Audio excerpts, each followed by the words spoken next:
পুরো জাতি অন্যান্য রাজনৈতিক দল নির্বাচনের দাবি জানালেও ডক্টর ইউনূস নিজেই চান না ভোট। জাপান সফরে প্রধান উপদেষ্টার বক্তব্যের প্রতিক্রিয়ায় এমন মন্তব্যই বিএনপি নেতাদের। ডিসেম্বরে নির্বাচন না হলে দেশের ভৌগোলিক অখণ্ডতা ঠিক থাকবে না বলে মনে করেন তারা। সকালে সাবেক রাষ্ট্রপতি বিএনপির প্রতিষ্ঠাতা জিয়াউর রহমানের ৪৪তম শাহাদাত বার্ষিকীতে রাজধানীর শেরেবাংলা নগরে তার সমাধিতে শ্রদ্ধা জানান বিএনপি নেতাকর্মীরা। এ বিষয়ে আরও জানবো, আমাদের সাথে বার্তা কক্ষ থেকে যুক্ত হচ্ছেন সিনিয়র রিপোর্টার আনোয়ার হোসেন।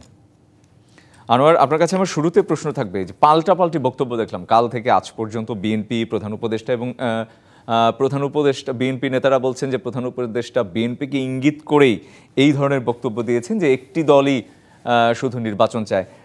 এতে কি আসলে রাজনৈতিক অস্থিরতা আরও বাড়ছে? এবং পাশাপাশি আরেকটা বিষয় সামনে আসে যে বিএনপির সাথে কি অন্তর্বর্তী সরকারের দূরত্ব বাড়ছে কিনা এবং সেটি কি দৃশ্যমান হচ্ছে কিনা? শুভ্র, আপনাকে ধন্যবাদ। আসলে এই বিষয়গুলো যখন একটু বিশ্লেষণের জায়গা নিশ্চয়ই আসলে বিষয় আছে, তো সেই জায়গা থেকে একটু বলার আগে আপনাকে একটু বলে রাখি যে যেমন আজকের যে বিএনপির স্থায়ী কমিটির সদস্য মির্জা আব্বাস যে আসলে যে বক্তব্যটি রাখলেন, তারপরেই মূলত যে বিষয়টি আসলে সামনে এসেছে যে কতটা আসলে এই ডক্টর ইউনূসের বক্তব্য, এদিকে বিএনপির পক্ষ থেকে যে বক্তব্যগুলো আছে, অর্থাৎ দিনকে দিন এই বিষয়গুলো কিন্তু একটু কি বলে এটাকে রাজনৈতিক যে উত্তেজনার যে জায়গাটি, সেই জায়গাটি কিন্তু আসলে বাড়ছে, অর্থাৎ বাকবিতণ্ডার যে জায়গাটি, অর্থাৎ রাজনীতির ভাষায় বলতে গেলে যে পাল্টাপাল্টি এক ধরনের আক্রমণের যে বিষয়গুলো, সেগুলো আমরা আসলে দেখতে পাচ্ছি। তো সেই জায়গা থেকে যদি আপনাকে বলি, তাহলে আপনার ওই প্রশ্ন ধরেই বলতে চাই যে সামনের দিনগুলোতে রাজনৈতিক যে একটা অস্থিরতা চলছে, সেই অস্থিরতার মাত্রাটা আসলে কতটুকু বাড়বে সেটি আসলে আমাদেরও প্রশ্ন। তো সামগ্রিকভাবে যতটুকু আমরা দেখছি, তাতে করে এই যে ঘনত্ব, এই উত্তেজনা বাকবিতণ্ডার, তাতে করে সেই পারদের মাত্রাটি হয়তো দিন দিন বেড়েই যাচ্ছে। সেটি কোন পর্যায়ে গিয়ে আসলে শেষ হবে ঠেকবে, সেটি একটা নিঃসন্দেহে বিশ্লেষণের জায়গা রাখে।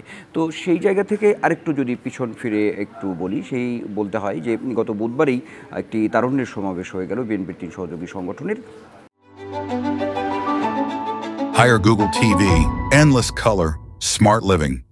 তো সেইখানেই বিএনপির ভারপ্রাপ্ত চেয়ারম্যান তারেক রহমান তিনি কিন্তু জোরালোভাবে আসলে নির্বাচন প্রসঙ্গটি এনেছেন। সেখানে আমি একটু কোট করেই বলতে চাই, তিনি বলেছেন যে ডিসেম্বরের মধ্যে নির্বাচন দিতে হবে, যেটি বিএনপি মোটামুটি এই সরকার দায়িত্ব নেওয়ার পর থেকেই একরকম বলে আসছে।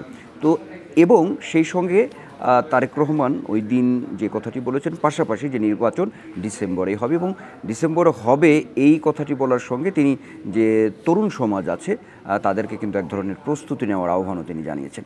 তো সেই জায়গা থেকে আমরা দেখলাম সম্প্রতি জাপানে এখন প্রধান উপদেষ্টা তিনি বিএনপিকে ইঙ্গিত করে বলেছেন যে একটি দলই ডিসেম্বরে নির্বাচন চাইছে। তো সেই প্রতিক্রিয়াই কিন্তু আমরা আজকে দেখলাম যে দূরত্ব বাড়ছে সরকারের সাথে বিএনপির।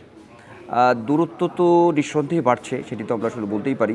কারণ আমি আপনাকে যদি আরেকটু পিছন ফিরে যদি বলি, তাহলে যখন এই সরকার দায়িত্ব গ্রহণ করলো, তারপরে কিন্তু আমরা দেখেছি যে বিএনপির ভারপ্রাপ্ত চেয়ারম্যান থেকে শুরু করে যারা বিএনপি মহাসচিব, নীতি নির্ধারণী পর্যায়ের যে বিএনপি নেতারা আছেন, তারা কিন্তু একরকম খুব সহজ, একরকম শান্ত, একটু কুলভাবেই কিন্তু সরকারের প্রতি যে বক্তব্যগুলো তারা দিয়ে আসছিলেন। কিন্তু আমরা গত 2-1 মাস দিন যত গড়িয়েছে আমরা দেখেছি যে এক ধরনের নির্বাচনের জন্য চাপ দিতে চাইছে বক্তব্যে নানাভাবে।